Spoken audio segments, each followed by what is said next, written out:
Hello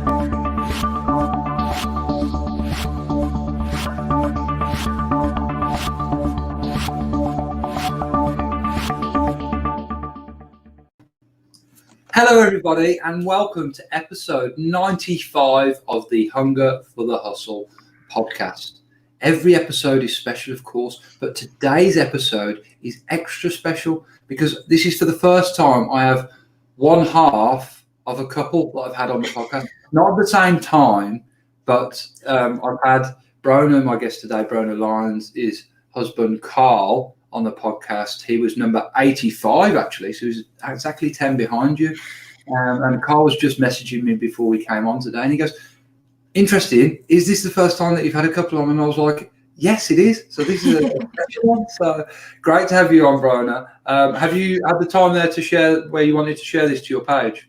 Yeah, I did indeed. I shared it into my group, so I probably should have shared it onto my page as well, but I shared it. It's all good. Yeah, people are going to see it. Whoever sees it is going to see it. They're going to see it. Whether they'll see it live or not, I don't know, because, I mean, who gets up at 8 o'clock on a Saturday? Not everybody. Thank you, actually, for getting up at 8 o'clock on a Saturday. Oh, it's my pleasure. It's my pleasure. I'm going to actually try share it onto my page as well. It'll be 2 seconds. Keep talking there, Jake. I will keep talking. And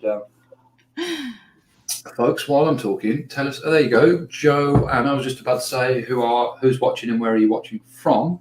And Joanna Clear, my very good friend. Good evening from. Oh, can I pronounce that? Duarte, California. Have I got that right, Joanna? Tell me. Always nice to have you listening along, and it's just nice to know that we're live all around the world and that people can be watching from all around the world at any time. I love that. Now, let me give you a bit of an intro, Brónagh. Mm-hmm. You're someone, the exact perfect kind of person I like to have on the podcast who has a bit going on. Brónagh is a co-founder of the Epic Hearts Club with her husband, Karl. She's passionate about helping other empaths harness their inner power and create their most epic lives by focusing on a holistic approach to growth. The Epic Hearts Club itself coaches from multiple disciplines, whether it's health and wellness to inner trauma work, yoga, breathing, money and mindset, all about being committed to helping you expand and become the best person you were born to be. Brónagh has also dedicated over 10 years to personally developing herself in many areas of her life and has been a coach to both men and women of all backgrounds in all kinds of groups and ages since 2010. So, Brónagh, it's an absolute pleasure to welcome you to the show. I'm so happy to be here. Do you know what? Karl, because you mentioned Karl earlier on, and I remember when you and Karl first started talking, he's like, "Oh, you're Jake Feller, he's so cool and all," and he's like, "Oh, I'm going to be on his podcast and stuff," and then I was listening to it, I was like, "That's so good," so it's I'm super excited to be here as well, and I'm glad we could make it work because obviously our time zones are so different, and that's the thing about having an online international podcast or business. There's always a workaround it. There's always a way to make things work. So yeah, I'm so excited. There's always a way to make it work. The time zones can get a little bit confusing, but that's why Calendar, that software Calendar that you got, so awesome because it converts all the time zones automatically. Before I had that, things were a bit more difficult, but great. And lots of people joining us. Dan, Joanna, nice to have you joining us on the show. It's actually really interesting and awesome because we're at 95. That's about 95 hours I've done of the podcast, and it's just growing. Literally with every episode, the numbers are growing. And, as you know, Brónagh, particularly as someone who's spent, just if you look at the personal development side of things, you've done 10 years. It takes a long time to put work into things before they start actually growing and developing. You plant the seed, you nurture it, and it grows and it flows into something pretty special. And, I can really see the podcast doing that right in front of me now as I do it. So pretty proud of that, and that's fantastic. But Brónagh, tell us a little bit about you and how you came to start the Epic Hearts Club. Epic Hearts Club, yeah. So Epic Hearts Club is really kind of the baby of everything that I've done. So all the conversations I've had, the people I've met, the courses I've attended, the coaches I've learned under, all of my own life experiences and everything that kind of I found was really helpful for me throughout my journey. So So it's for empaths, but it's really for anyone. But like the reason I say empaths is because I'm an empath myself, and I think that, you know, the path that we go down is generally something that like relates to who we are.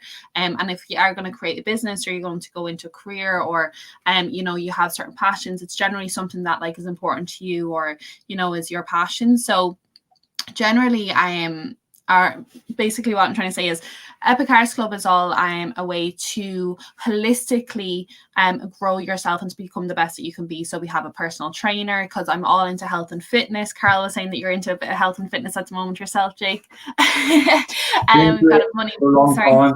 Sorry, I've been into it for a long time, but it's one of those things you kind of come in and out of, isn't it? But at the moment, definitely into it. You're in. We've got a money mindset coach, because like me, you know, I always had a really toxic relationship with money, and then, you know, there was a huge switch there, and now I'm big on money mindset and money positivity as well. So there's a money mindset coach, there's a positive psychologist there as well. So that's all about like your inner work and like working through your inner trauma and all that sort of stuff. And then we have a yoga and breathing coach as well. So, you know, it's just a really holistic way to like tap into the awesomeness that is you.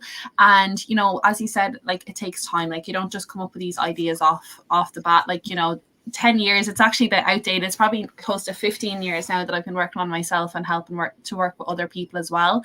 And yeah, it's just, you know, everything that I've been through, all the experiences and everything, it really brought me to Epic Arts Club. And it was a journey in itself. Even like at the beginning, I was like, oh, you know, I'm going to create like an online membership where I'm going to be the coach, because I'm a coach as well, where I'm going to be the coach, and it'll be like me with the members or whatever. And then it just kind of formed to like, I'm not even going to be in it. I'm not going to be one of the coaches. It's bigger than me. It's not about me, you know, and how can I bring in all of these other experts to really holistically help the members to be the best they can be. So it grew over time, and now it's its own little monster, but I love it. Yeah. How long ago was it when you started it? It launched January of last year, so just before all the madness hit. I launched it the 20th of the 1st, 2020, and yeah, but I had been like building it for a good year, 18 months before that. So that was kind of like the time that it birthed, but like it was in the process long before then. But yeah, it's been going over a year now, and it's amazing, like having like a year's worth of content now, and just really seeing like, you know, how much has been created and how much information has been delivered in that time is just incredible. Yeah, it's fantastic. And I think it's great that you do something that encompasses so many different disciplines, but all of those things really, when you tie them together, you know, there's something called like the Trinity, and it's kind of health, wealth, and relationships, right? And I mean, you look at what you're doing inside Epic Arts Club, it's health and wellness, and yoga ties into that. Of course, breathing work, you know, meditation, I guess, kind of ties into that same thing. Money mindset, which of course we're going to get onto in a minute, is really important. The wealth side, and then your relationships, you know, which all of these things, particularly, you know, inner trauma work and health and wellness as a whole. Once you look after yourself and you get better and more comfortable and more aware of who you are, and we've all been through some things in our life that were tough, you know, and traumatic, and we have to work through them to get better and better ourselves. And then when we're better in ourselves, everything around us, all the people we interact with, get a better version of us, and that really helps them as well, I think. So I love what you do there. And I just think the fact that it's so affordable. I mean, I've got, is it 50? No, it's even less. Is it 25 euros a month? Is it, or dollars? It's €50 a month at the moment, but you know, generally, like if someone wants to come on, I'm happy to give them a discount as well, just because I'm just like, it's not about the money for me, it's just about people getting access to the content. So for me, it's just like, look, you know, just get on it, because like in Ireland, I don't know what it's like where you are, where your listeners are in Ireland. Like you could see, you know, a personal trainer or a coach or whatever, and it's generally about €50 an hour, like per session. And like that's fine, that's like the going rate or whatever. But I was like, how about you get access to 4 different experts, and you know, you have them like, so that's 4 different sessions across the course of the month, plus additional content when you have like a Q&A and stuff like that with them as well, and you get that for the price of 1 session, you know. And not only that, but it's in your pocket at a time that suits you, it's convenient. I was like, there has to be a way to make good quality like proper, like trusted content available at an affordable rate, because coaching has just become a luxury now that a lot of people just can't afford, and now more than ever people need access to it. So that's kind of where it all came in. And it wasn't the timing just fortuitous that you were building it out for 12 to 18 months and then it just the time was right? Was it literally that's how it played out, or were you like, look, I'm going to rush this and get this out now because I know it's the right time to release it? No, we had already planned the 20th of the 1st, 2020, and we launched it 8:20, so 2020 as well. And so we had all that pre-planned, no idea what was going to be going on in the world. And it was really at that time, like having like an online personal trainer or an online coach or an online, yoga classes and stuff like that. Just people weren't doing that as much. It was very much so like, people weren't doing stuff from home because they didn't have need to. Like, people were going out, oh no, if I want to go to a coach, like I have to be face-to-face with them, or if I'm going to go to a personal trainer, it has to be face-to-face. So the mindsets were actually very different back when we originally launched Epic Hearts Club. And very quickly after that, it changed because everything had to go online. People just had to be doing stuff from home. Like people had to be working from home or working out from home or studying from home and doing all this sort of stuff. So it was actually, it was crazy the way like it launched just before all of that happened, because the world just kind of switched around to fit into Epic Hearts Club. So it was great. Yeah, that's fantastic, isn't it? And at a time when people really need it, people really need, some people were almost, I don't want to use the word forced, but I mean, it's been a time of an awful lot of quietness for a lot of people, and people have been, I can't think of a better word than forced to look within themselves and fix some of the things that they weren't quite happy with, weren't quite right with, and really start living from the inside out, not the outside in. And I think the plethora of things that the Epic Hearts Club offers, particularly yoga, breathing, and mindset work, is stuff that can help all of that area. Yoga particularly, just kind of keeping moving in any kind of way. I think that's been a big thing that we've all learned out of the pandemic. Like, okay, we can't all go and probably exercise perhaps as we would like to, maybe at the gym and stuff like that, but you just got to keep moving, because if you don't, you just feel so much worse for it. I mean, do you practice yoga regularly? I do like yoga. I'd be more kind of like, I'd like more kind of like physical exercise. Like I used to be in the gym like quite a bit, or even just going for a walk. I just find really relaxing and really soothing and stuff like that. But like, moving your body, it doesn't matter if it's like you're going to the gym or you're going for a walk or you're stretching or you're just taking that time to just kind of like move around a bit, or just walk while you're on the phone talking to someone. It just it's not just even just your mindset on the physical, like, oh, it's exercise, I'm going to lose weight or something. Like there's so much more that goes on in your body internally when you move, like even down to just like moving oxygen around your body, like transporting toxins out of your body. Like there's so much that happens that's so important in your body just from moving. So any small piece of movement is always rewarded, even if you don't know what's going on internally, but like definitely worth doing it. So would recommend. Hashtag would recommend. Yeah, no, hashtag would recommend, and I'm in strong agreements with you here. And it's funny because I talk about it from a point of view of literally experiencing it. Like I said to you before, I've been someone who's been conscious of health and fitness for like 15 years.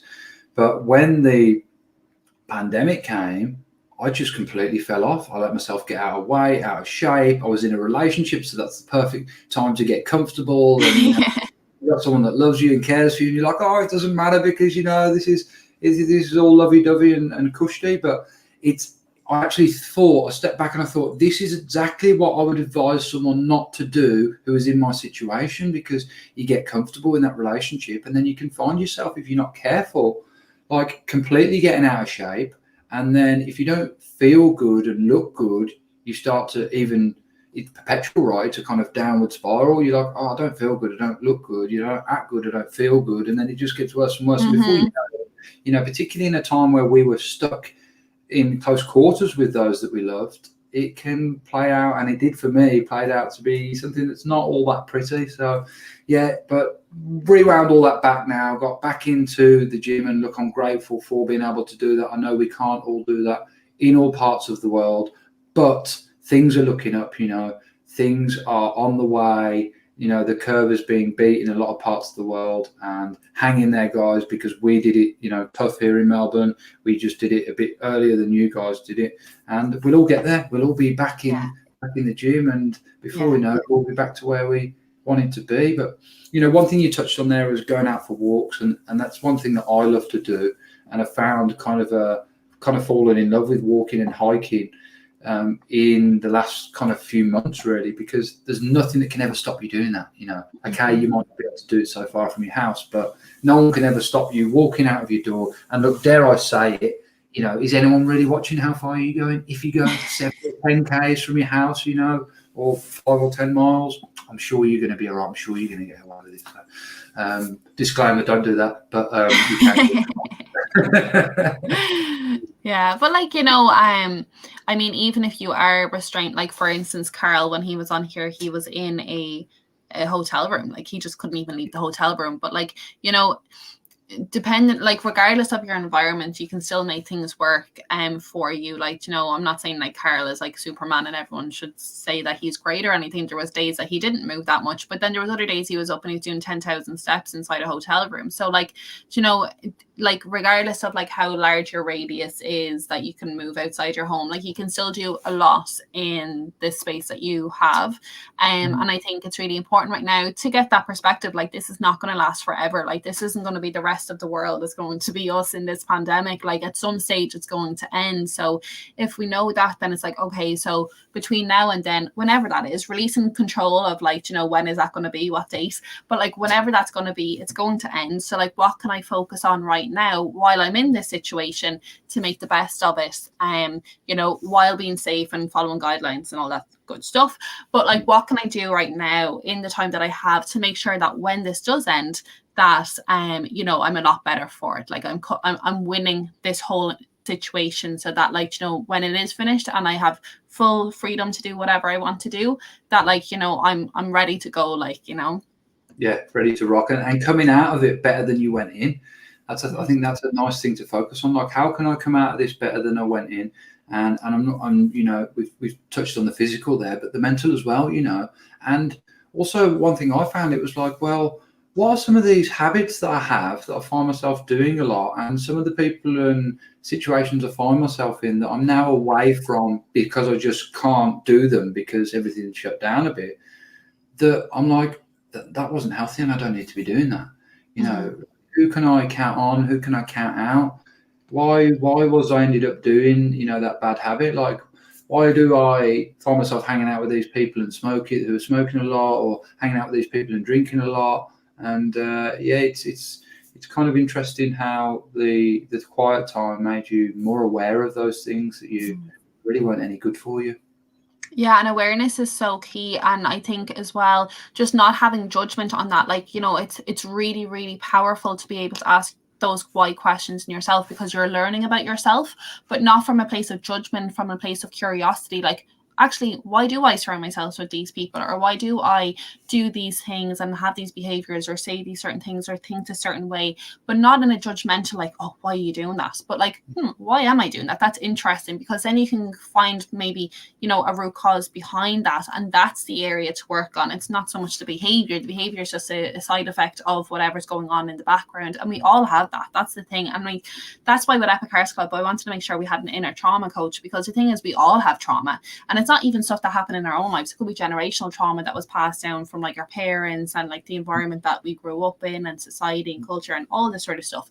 We've all got things to work on, and we always will. Like, we're never going to be the perfect human. We're always growing.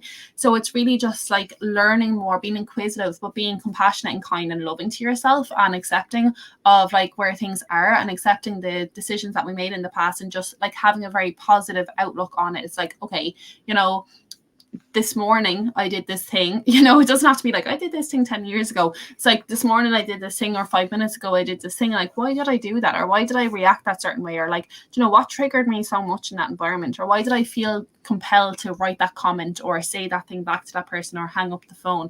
It just, it's those kind of questions to in a place of understanding that real growth is going to come from. Yes, absolutely. I agree. And You know, that's what personal development's about, you know, awareness, being curious about yourself and why you behave in a certain way, and trying to get to a place of being able to respond instead of react, you know, which is easier said than done, especially when, you know, let's be honest, some things just piss us off, and some people just piss us off sometimes, and you find yourself reacting instead of responding. But when you actually pull yourself back and remove yourself from that situation a little bit and go, how could I have actually responded instead of reacted, and probably got a far better result from the situation? A mentor of mine and a teacher of mine actually as well, Les Brown, says something in his latest book, You've Got to Be Hungry. He says, the road to personal development never ends. Invest 10% of your income every year on personal development.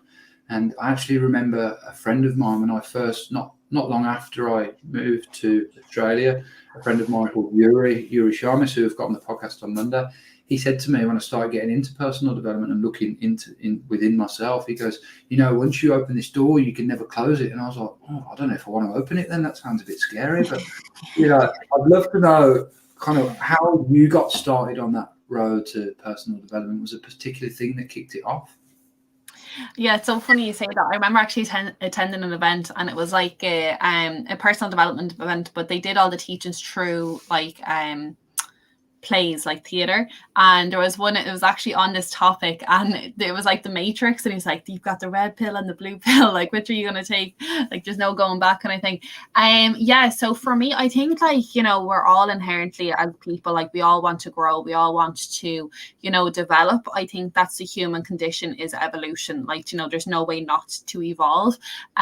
Sometimes we can become stagnant, but that's eventually just going to build up enough pressure that like something's going to happen, we're going to have like some breakdown or big breakthrough, so we're going to evolve through that. So I think it's a natural thing, but I think some people are just more, you know, motivated by change, or more inquisitive, or more you know, reflective and stuff like that, so they're more prone to just naturally look into things and want to move forward. I definitely was growing up, as I mentioned, I'm an empath, so I'm very like highly sensitive, and as a child, like I didn't understand, like I thought that was a bad thing. I thought like, oh, I've got a big heart, and like that is like the worst thing in the world, and I wish I didn't have it, and all those horrible thoughts that you feel, like, you know, you're like, oh, you know, I'm such a people pleaser, I have bad boundaries. I didn't understand what these were at the time, but this was what I was experiencing. You know, people take me for granted. Sorry, go ahead. Well, yeah, sorry, not to cut across you there, but you just literally took it out of my mouth. And the reason that you can feel like that is because people take your kindness a weakness, right? And people take advantage of you and can manipulate you somewhat, some way, because you are an empath and you have the capacity to care for others. So yeah, and it's, you just don't understand that when you're young, do you? Yeah. There's just some things in life you just don't get till you're a little bit older. Yeah, and like even if you're told it when you're young, you still might not get it, because you still have your feelings from your perspective at that stage, you know. So sometimes you have to go through certain things to understand, and that's the human condition as well, you know. But yeah, I'd always say, like, you know, we all have a strength. We've all got that thing inside of us that makes us special and is our magic. And unless we know how to harness that, which is why I always use that word, like how to harness your inner brilliance, unless we know how to harness that, then it's could be our biggest vulnerability, you know. So it's the thing that like we're most vulnerable about, and we can probably get taken advantage of the most, or put ourselves in kind of vulnerable situations, because we don't know how to, you know, bring out the best in who we are. So we try to conform to everything else around us, and societal norms, and what people want us, what we think people want us to do and say and feel and think. But yeah, so I had all of that growing up, you know. So I was trying to, like, you know, be what I thought everyone wanted me to be, and act the way I thought everyone wanted me to act, and that kind of like really messed up with my self-esteem and my self-worth, because, you know, I didn't have any esteem for myself. I didn't, you know, put myself on any kind of like priority list at all. For me, I was like, everyone else is more important than I am. So obviously my self-esteem and everything was kind of crushed. So growing up then, when I was in my teens, you know, I was like, eventually, like, something has to be done about this. Like, you know, like everyone else came before I did. So I started working kind of like on myself, just on myself in that sense, just to kind of work on, you know, how I felt about myself, my opinion of myself, my perspective of myself, but also my relationship with others, because I've always had it in my heart to help other people and to be there for other people. But it was just kind of like finding a healthy way of doing that. And you spoke earlier on relationships and how when you work on yourself, it also improves the relationships around you. Like, that's so true, because all of us, as I said, we all have some form of trauma. But we're kind of conditioned through the media and society to fulfill our unmet needs externally, whether that's through things like purchasing things and consuming, or it's true like relationships, or, you know, we always need to have that next best thing. So it's when you start like fulfilling your needs internally, then, you know, what you're going to need from the external is going to diminish, it's going to reduce. So that means that your relationships then at that point, once you started working yourself, your relationships become less transactional and less like you're not depending so much on the other person. There's not as many conditions, which means that you can then just fully enjoy the relationship that you're in. It's not like, oh well, you know, I did all these things for you and you said that thing to me, or you did that, or you didn't ring me when you said you would. Like, you know, there's so much like emphasis and pressure that comes onto a relationship when it's so transactional and conditional. I hope that, you know, this is all making sense. But yeah, so that's kind of like where my journey started, was like my own issues that I was having, like my own self-esteem, boundaries, and being a people pleaser, and all of that, working on myself while also working on how I can help other people. And then that just kind of transitioned into, I actually joined a travel club years ago, and they had a big personal development aspect of it. And then I just kind of like latched onto the personal development, as well as, you know, traveling the world and having these conversations with other people that was into personal development and other people that were into traveling and just like taking life in two hands and just running with it. And those conversations, those environments, on top of the personal development events and books that I started reading and attending, like just absolutely like exploded everything inside of myself. I became like one of those seminar junkies for like a year. I was just like so hungry for the information, hungry for the hustle, you know, Jake. So I just needed it. Like I craved it, you know. But that was just because there was so much changing inside of me at that time. Like I was just like, my mind was just blowing constantly. And thankfully, not that there was anything wrong with that, it absolutely wasn't. Like I had so much growth in such a short space of time. But thankfully, I'm after coming out the other side of that, so I'm a lot more chill. And I'm like, okay, cool. Yeah, it was crazy. So it was just inside of me, I've always wanted to help other people, but it was just finding what was the best way for me to do that, harnessing the skills that I had as opposed to diminishing them. So yeah, I've taken a lot of notes there. I think there's a lot of value in what you just said. And if you just joined us, then you should rewind, because that was an awesome set of lyrics about relationships and about how Bronagh first got into personal development. And essentially it was out of a need, of a desire within yourself, and a recognition that you were an empath and you wanted to help other people, but you didn't want to do that at the risk of your own self-worth, right? Because that's just brings things out of balance, and when things are out of balance, eventually you can only keep giving so much and not getting anything back before you feel depleted.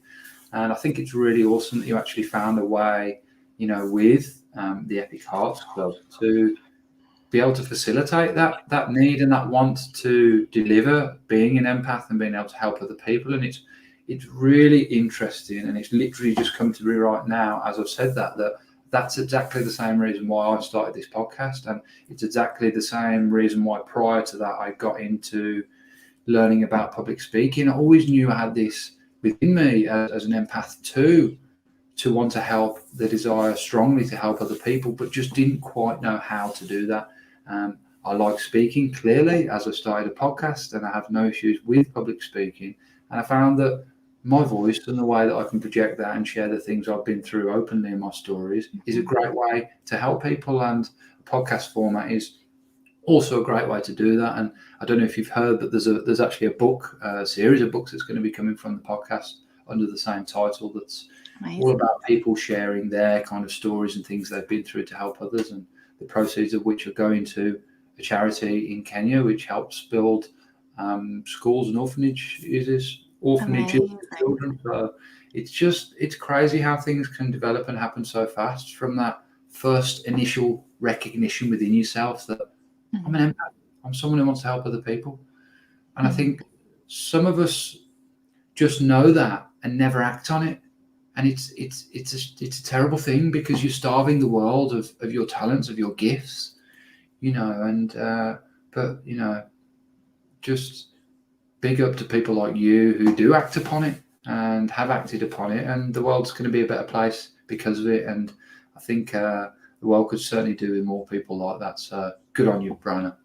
Good on you. That's the thing though, like it's like once you do take that first step, like that's just going to bring more and more. So for example, like you decided that you're going to go into personal or public speaking, and then that public speaking brought you into podcasting, and then that podcasting is after bringing you into all these conversations, and that's after bringing you to writing this book. And it's just like, unless you take that first step, you're not going to know the next step. And sometimes we get kind of paralyzed because we're like, oh, your dreams, we all have dreams. We've had the same dreams since we were kids, if we're honest with ourselves. Like we always knew who we were and what we wanted to do. We just kind of tried to suppress that as well. But we've all got our dreams of where we want to go. But it's like, sometimes it just feels like it's so far-fetched and so far away from where we are now that it's like, what is me doing like this little podcast going to get me to like where I want to go, or whatever that is for whoever's listening to this. We've all got different things. It doesn't have to be a podcast.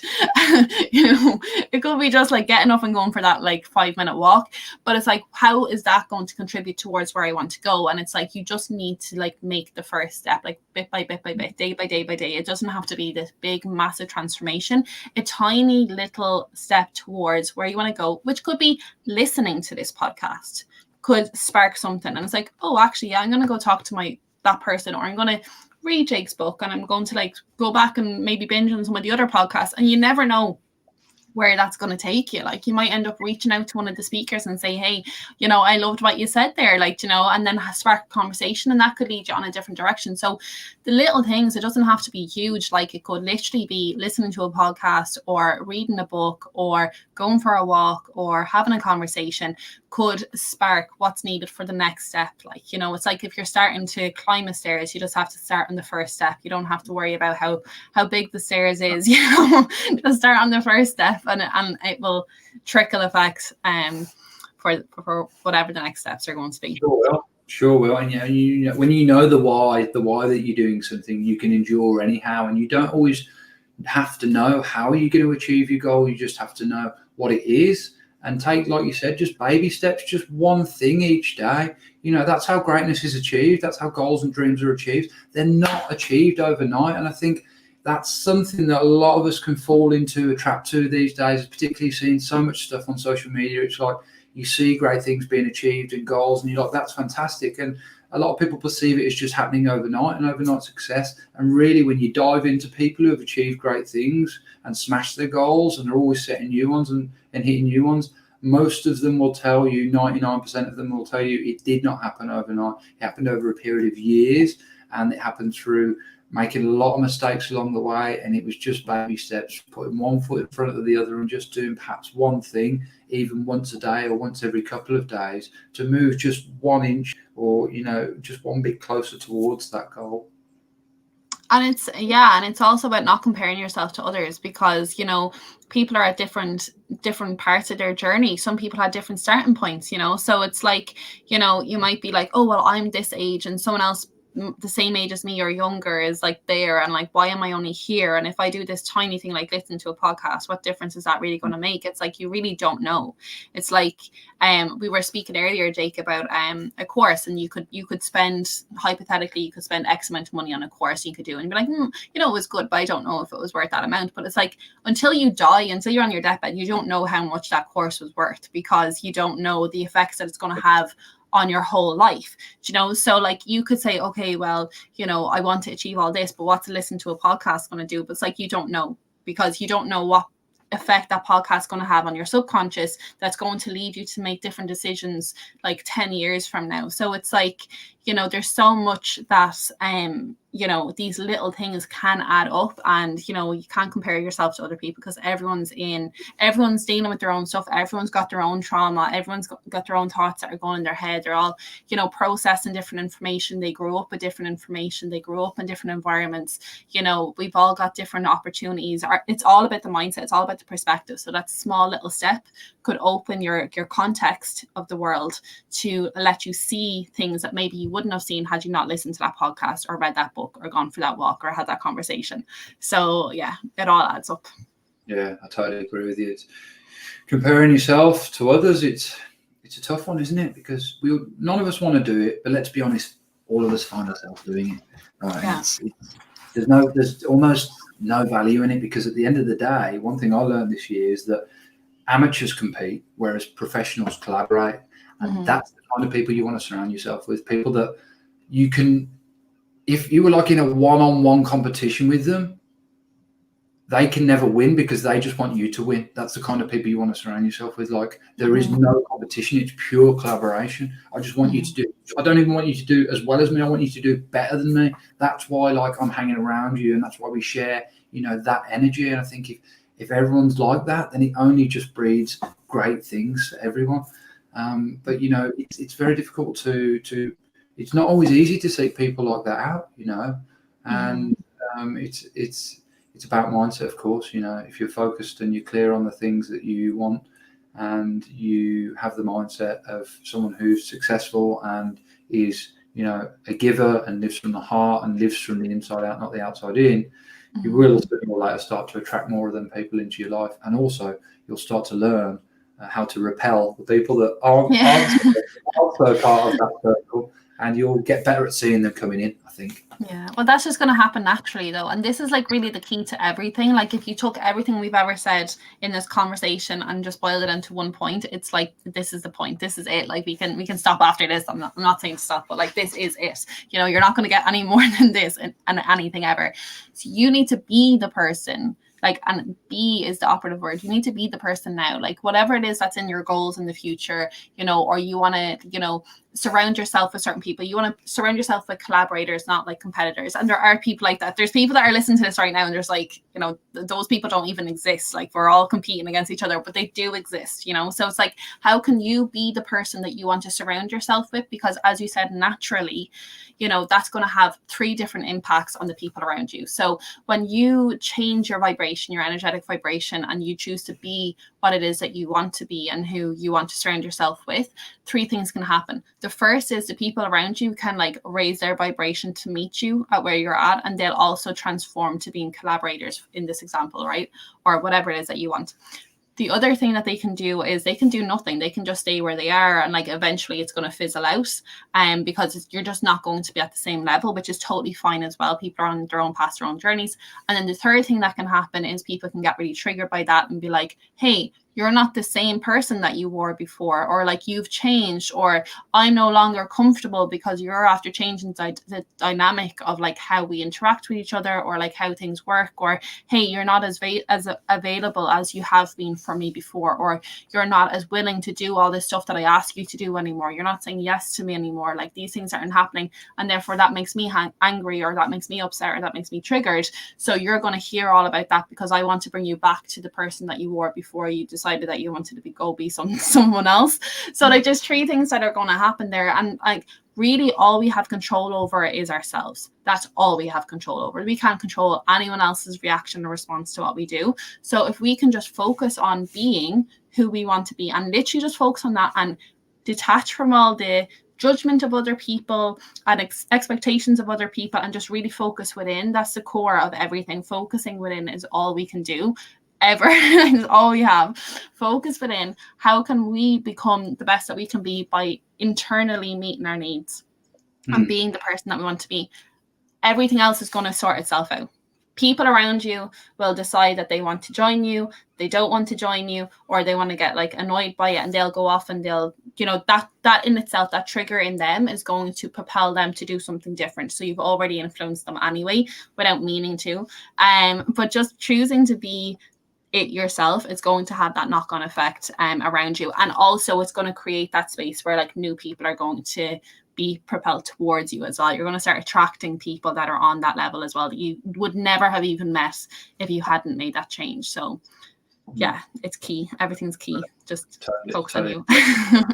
Focus on you, right, and stay present, and just you day by day, not the mistakes that you made yesterday, not being anxious about the future, what might happen in the future. Just take it day by day, because that's all we have, is like every day is a gift. That's why they call it the present. And it's like, that's all we have right now, and we're in control of each day as it comes, as it is by the moment. Of course, we've all got goals and things we're working towards, but staying present within yourself and how you interact with others is numero uno.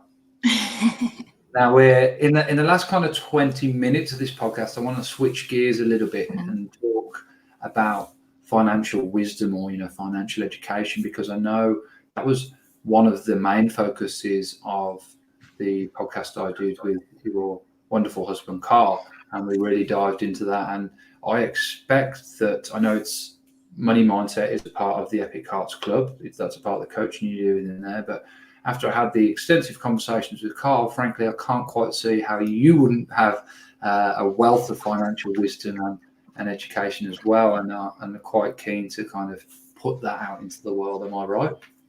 Yeah, like for me, like I mentioned it earlier, I had such a toxic, I didn't know it was toxic, but I had such a toxic relationship when it came to money growing up and stuff like that. And like, I was so reluctant and resistant to even the idea of learning something positive about money. Like, I just did not want to hear about it, did not want to know about it. Like, it was like disgusting to me. Like, I was very much so like, I'm a people person, and there's two types of people in the world. There's people and there's money people, and they don't mix, and they're just polar opposites of each other. So I was just like, oh God, I don't care about money. I don't want to know.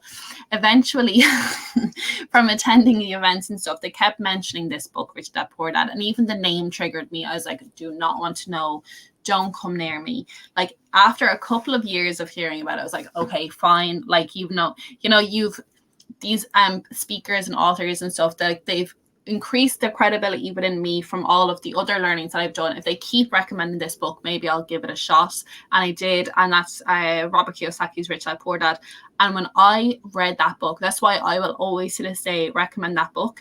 And when I read that book, that was like the eye opener for me. I was like, oh my goodness, like there's this whole other world, this whole other side of the coin that I did not even know exists. Like, we spoke about context expanding earlier on. Like, my whole context expanded when I read that book, and I again became hungry. I became one of those junkies just for the information. I was like, I need to know as much as possible. Even to this day, that was years ago, I'm still reading a Robert Kiyosaki book. This is his book called Fake. But like, you haven't heard of it? No. Oh, it's Fake Money, Fake News. Not Fake News. Fake Money, Fake Teachers, and Fake Assets. It's really good. But I think he did play on Donald Trump's fake news and to use the name of the book. But he's so good. Like, we've seen him live. We have a Facebook group and everything. But it's not just him that I've listened to. Like, I'm constantly listening to like podcasts, checking out articles of like different economists and different experts in different areas when it comes to like money mindset. And it's extraordinary. Like, I just didn't even know that this world existed. And I know that sounds crazy, because it's like, how could you not know that money and business and investments and stuff exist? But it just wasn't even a part of my world. Like, I was like, oh yeah, a business person, like if someone is an investor, like that's like a man in a suit, and like it's completely different. Like, that's a completely different life path to me. Like, it's nothing got to do with me whatsoever. And it just completely changed my world, and made me realize that actually, there's not these two people, like the people and the money people. It's like, I had a conversation with someone years ago, and they were like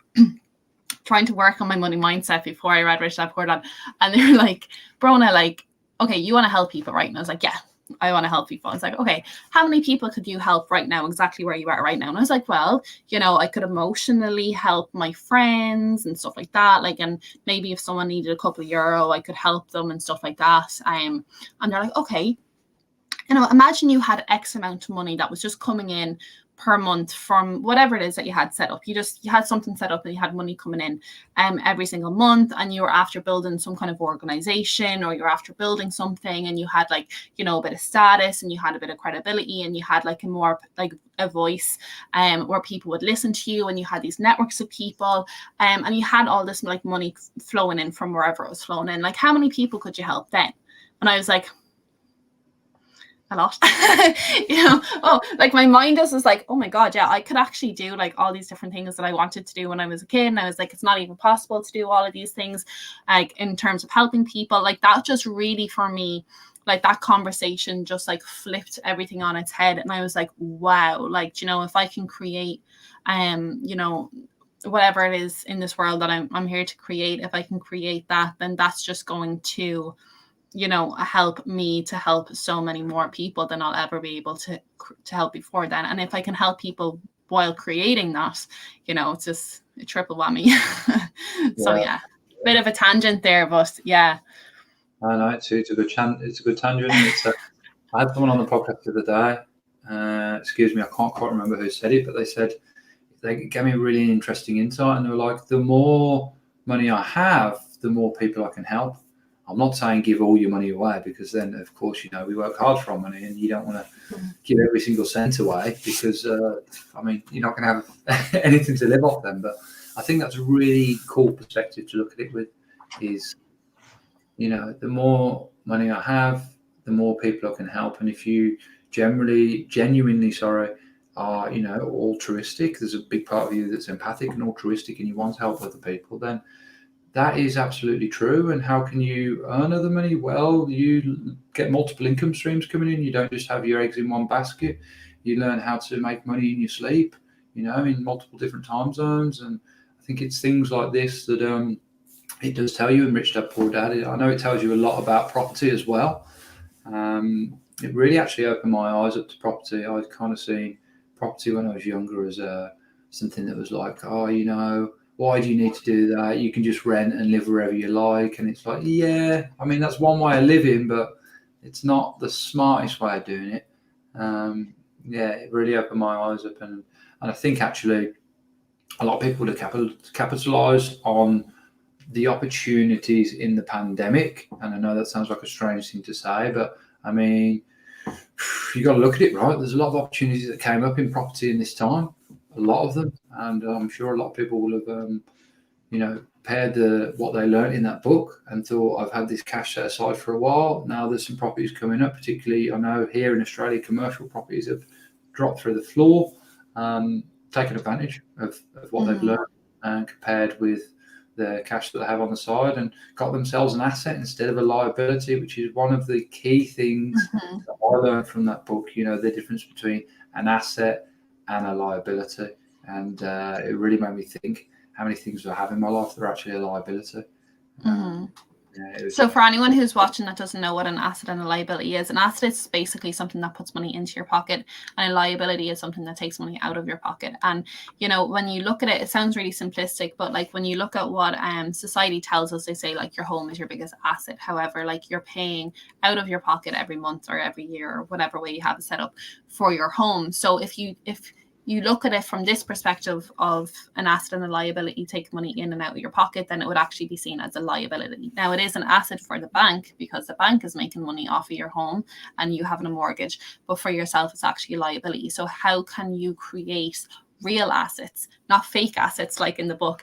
How can you create real assets in your life that are actually giving you money every month as opposed to you're paying for them every month? So, you know, it's a really, like, that's what I love about Robert Kiyosaki as well. He's taking like really big concepts, but he's making them so simple. Like they're so easy to read. It's like every single line, because he writes from the perspective of like he's a dummy and he doesn't know. So he's just like, I'm an idiot, so I'm just going to tell you like what I've learned, like, you know, and what's helped me. And like, you're probably a lot smarter than me, so you're going to pick it up a lot quicker. But like, I'm just going to like hands up, like I'm an idiot, like I don't know. So like, I just need to tell you this information so you can go and do what you want with it. And I'm just like, it makes everything so easy to process and read, especially if it's the first time you've heard that information before. And what I love about his teachings is, especially if you've never delved into all of this before, is that he's really into like educating the masses. So he's like, okay, there's all this information that the elites know, and they don't want you to know.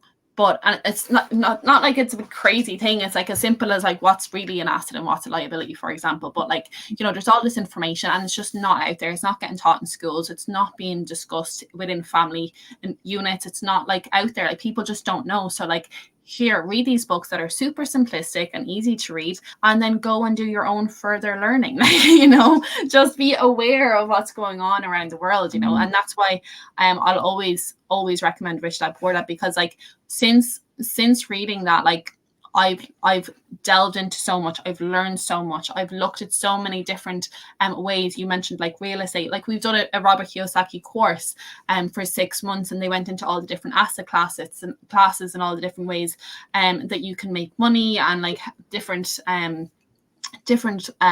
areas that you can look into, and what are you interested in, what are you not interested in. And it's so vast, and there's always going to be something that suits everyone. So whether that's real estate, or that's creating a business, or it's paper assets, or it's like crypto, or it's storing commodities, you know, whatever that is for you, there's going to be something that you're going to be interested in. So it's like learning, being aware of what the options are, and then finding out what you're interested in, and then just becoming an expert at that. You don't have to worry about any of the other stuff. Just become a really good expert at the area that you're interested in. And yeah, so it's enjoyable because you enjoy it. Like you enjoy learning more, you enjoy getting the results, you enjoy, you know, getting into it more, like meeting more people that are interested in what you're interested in, and you're building your like financial education and also like your finances, your financial statement at the same time. So it's amazing. Like it is, and it's. I'll tell you what, books like Robert Kiyosaki's Rich Dad Poor Dad, books like obviously the classic, I'm sure you've read, Napoleon Hill's Think and Grow Rich.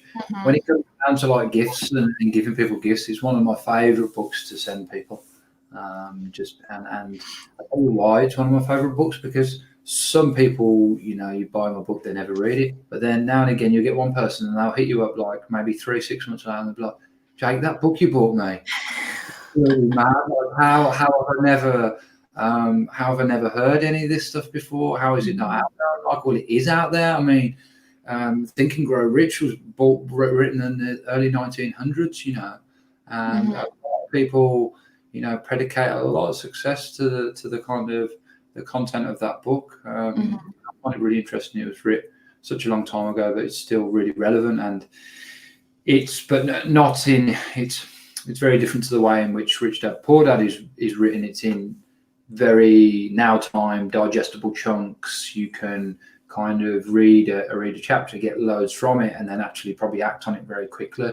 And it's digestible, whereas Think and Grow Rich is not quite written along the way, the same lines as that. Yeah, but you know, Think and Grow Rich, it's like, it's such a good book because it's written off the back of all these conversations that were had with all these successful people. So like the whole, like, and what I love about it is like Napoleon Hill conducted so many different interviews, but like he doesn't really even name who he was speaking to or like what the actual conversation was, you know. So it's very much so like he quantitatively spoke to all these people, then he took the concepts and then he wrote like a chapter on a specific concept off the back of all the conversations that he had with all the people that spoke on the same concept. So it was really interesting the way he did that. And it's one of those books that the more you read it, it's just like it sinks in more and more and more and more and more. And it's just, it's incredible. Like it's such a good book. Like I love it. Yeah. It's certainly a book you have to read more than once, I find, because a lot of those books, I would say the same for Rich Dad Poor Dad, because there's just so much in there.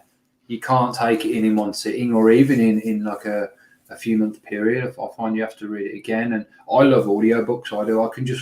I can smash through a 200-400 page audiobook, which kind of translates to maybe 6-7 hours. And I'm someone who multitasks.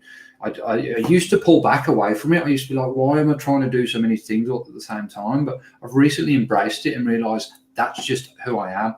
Like I find it hard to focus on one thing at the same time instead of pushing back, and I embrace it. So like now I'll be in the gym, I'll be on the bike, I'm playing chess on the bike, and I've got a podcast or in my ears, and I'm like, I'm all about it. I can do all of these things. Just like embracing that and enjoying it. But yeah, I think for anyone out there, you know, because Some of us struggle to sit down and find that focus to read books. I think audio books are a great way to do it, particularly when I love it when the author is narrating the book. I find that really cool because it comes exactly from their perspective, from their soul as they read it, as they wrote it. They read it. Gary Vaynerchuk does it really well with his books. Mel Robbins as well. She's brilliant. Yeah. Who? Sorry. Mel Robbins. Mel Robbins. Yeah, she narrates her own books, and she has she's really good. I think you'd really like Mel Robbins. She used to be a lawyer, she's very straight to the point, but she's very down to earth as well. But her whole thing is the 5-second rule. So just like taking action. So it's all about taking action. 5, 4, 3, 2, 1. Just go and do it. She became famous off a TED Talk, but she has like incredible books. But get the 5-second rule on your audiobook and listen to it. She narrates it herself, and it's so good. Yeah. 5-second rule. I'm gonna have to make a little side note on that. 5-second rule. We are getting, and I'm almost a bit sad to say that we're getting to the end of the podcast. I know. I'm just like, oh my God, we haven't even talked about money or anything. I'm like, It's like, we could, and look, the beauty of it is we can always do a second episode at some point. I was actually thinking it'd be almost awesome to have like a powerhouse, because you can have 3 people on here at the same time. Have you and Karl on at the same time? Yeah, definitely. Yeah. We would be fighting for the mic. A couple of questions that I didn't really give you before, but I'd like to hit you up with now. And a question I always ask everyone who comes on the podcast, in keeping with the title of the podcast, is, how do you define the word hustle? And what has driven your hunger for it through the years? I kind of like to define hustle as going out there, no matter what you're up against, no matter what your circumstances and environment is, just going out there and getting it, working hard until you see it done. But I'd love to know, as someone who has a lot of things going on and certainly has a lot of hustle within them, how you define it and what drives your hunger for it. This has changed a lot for me recently. So hustle before to me would have been like, regardless of what's going on, just getting up and doing it anyway, and just like, having that dedication and that power and that push towards it. So that would have been where I was coming from, up until recently. But now I would describe hustle as getting into a state of like inspired action. So it's not about like, you have to force yourself, or you have to motivate yourself to go do something. Like, you don't want to do it, but you're going to do it anyway. That's the way I would have seen hustle before. Now it's a case of like, you want to do it because you want to do it, and you're so inspired to take this action that it doesn't matter what else is going on, because like, you are just like in the zone to go do that. And people are like, okay, but like, how do you get into a state of inspired action when you don't feel like doing it, or like it's not in a good space? It's all about creating the momentum at the beginning. So like, for example, in the morning time, what are you doing to create positive momentum and to create that inspired momentum, so that as the day goes on, it's just like a snowball just going down a hill. It's just gathering more and more momentum. Or what are you doing in the morning that's creating that negative momentum that, like, as the day goes on, you're less likely going to want to do anything. So it's all about creating that positive momentum at the beginning of the day, so that you are ready to go and just take lots of inspired action. And you know yourself that like, when you're in a good mood and you're in a state of inspiration, things just happen so fast and you enjoy it, and like, you're so focused and you're in there. When you're doing something for the sake of doing it, like, you don't want to be there. Your energy is not in it. The results are not going to be as good. It's probably going to take far longer for you to do something than if you actually wanted to do it, and it's not going to inspire anyone around you either. And the energy that's going into it just isn't that great. So it's, for me, hustle is creating that positive, inspired momentum at the beginning of the day, and then going out and doing stuff because you genuinely want to do it, and then you're just a force to be reckoned with. Force to be reckoned with. That's how I like it. And what do you reckon is the best way to start your morning to get that momentum going in the right direction? I think this changes for everyone. For me, I love journaling, because it's a really just great way for me to just brain dump. It's also a great way for me to get clarity, to connect in with myself, to get like, maybe I'm going to have some inspired ideas while I'm journaling, maybe I should text that person, or I should check up on this, or I should follow up on that, or whatever it is. And then doing that in the moment as well, because then you're already starting off that positive, like, you're getting ideas and you're taking action on them. So you're starting that momentum. For me, I always listen to Abraham Hicks. I don't know if you've ever heard of Abraham, but I listened to Abraham. It's a bit bit out there, but it's amazing, and it gets me in a positive momentum state every single morning. So I listen to Abraham, and then talking to Karl always creates positive momentum for me. And then I'm not just saying that because he's your husband and I have to be biased because it's a podcast. He's a great bloke. And I love his accent as well. His accent, I'm just like, just sounds good. I love his accent too. So speaking to him, but like if the weather is good, like you're in Australia, depending on where in the world you are, like it shouldn't really depend on the weather, but I just don't like going out when it's cold and it's wet, and it's like that a lot in Ireland. But like when it's sunny and it's bright like it is today, getting out even for 5 minutes, doing a lap of whatever is around you and just getting a bit of fresh air, drinking some water, having some good food, setting your to-do list for the day, like what am I going to plan to do today, and doing all of that before you've scrolled Instagram or scrolled Facebook and you've checked your messages.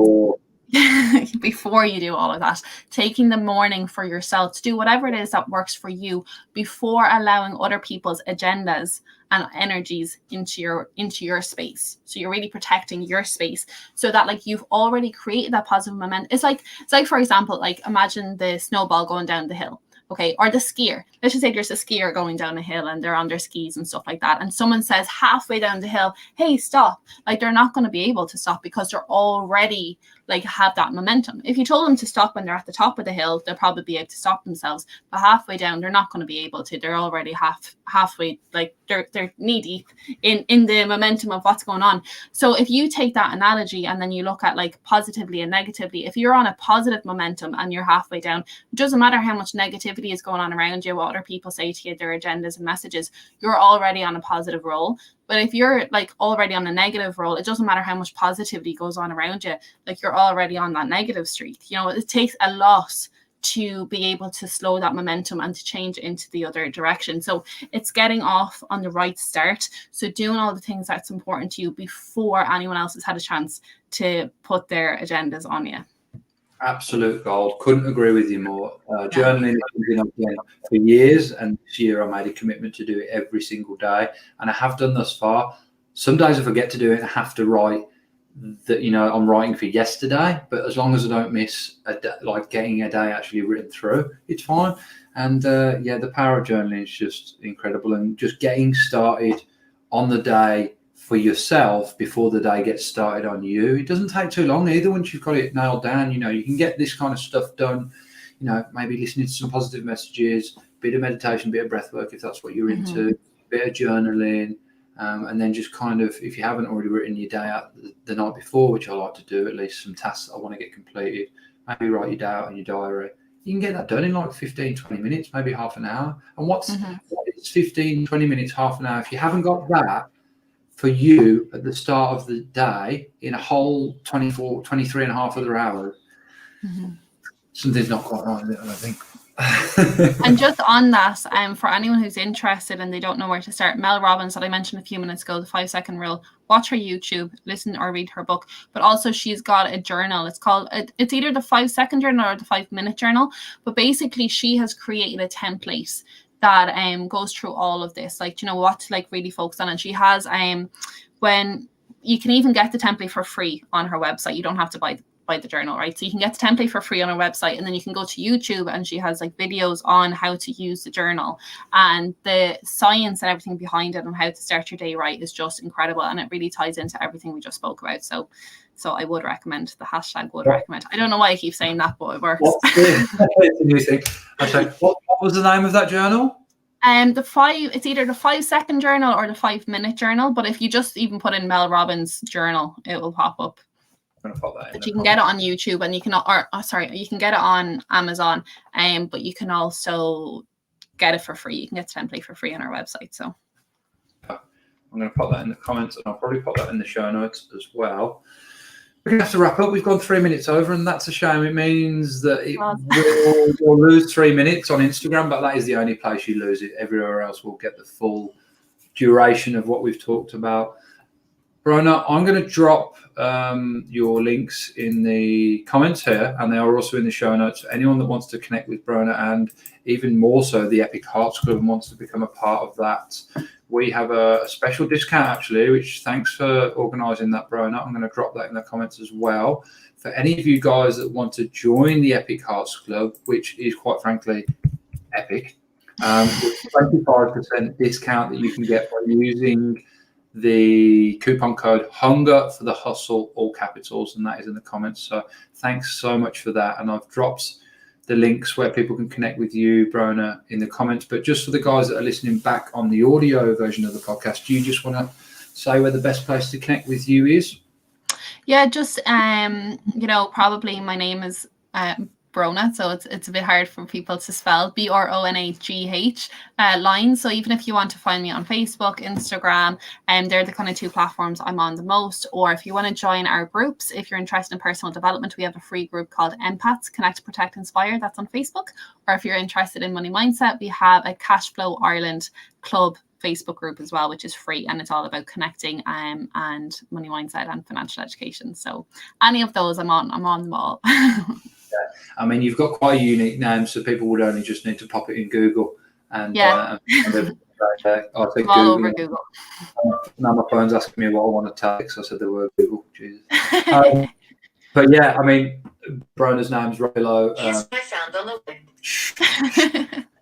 Bronagh's name's right below. So guys, you can't miss how to spell it. But BRONAGHLYONS. Bronagh, what's on for the rest of the day? Sorry? What's on for the rest of the day? The rest of today is my Saturday. It's Saturday morning. I've got the whole weekend ahead of me. So it's all about just getting things done. I've already created that positive momentum, continuing on with that positive. Thank you for contributing to my positive momentum for the weekend. I really appreciate that, Jake.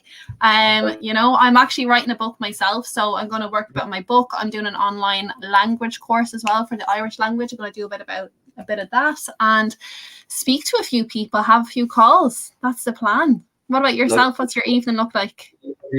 I'm actually off to a party tonight. Oh, lovely.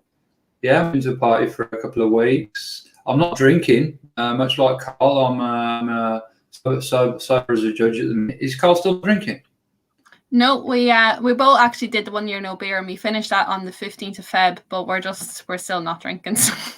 Fair enough. Well, I'm not drinking and enjoying it. It's always fun to go out and watch other people drink and still obviously not the alcohol do that. But yeah, I'm going to the party, so I'm going to enjoy that, and then I won't go too late because I'm going for a hike tomorrow. And lovely. Bronagh, lovely to connect with you. You too. And we'll definitely do that 3-way call another time with Karl. That'd be great. Yeah, like that. Yeah, maybe we'll go 2 hours because there'll be lots to talk about. Thank you so much for listening, whatever platform you have been listening on to us, wherever you are in the world. I really appreciate everyone who listens to the show. It helps to grow. If you have enjoyed the show, please show your support, if I can get my words out, by subscribing, giving the show a review, or sharing it with your family, friends, and peers. Thank you so much. Really appreciate you all. Stay hungry, stay happy, stay healthy, and keep on hustling.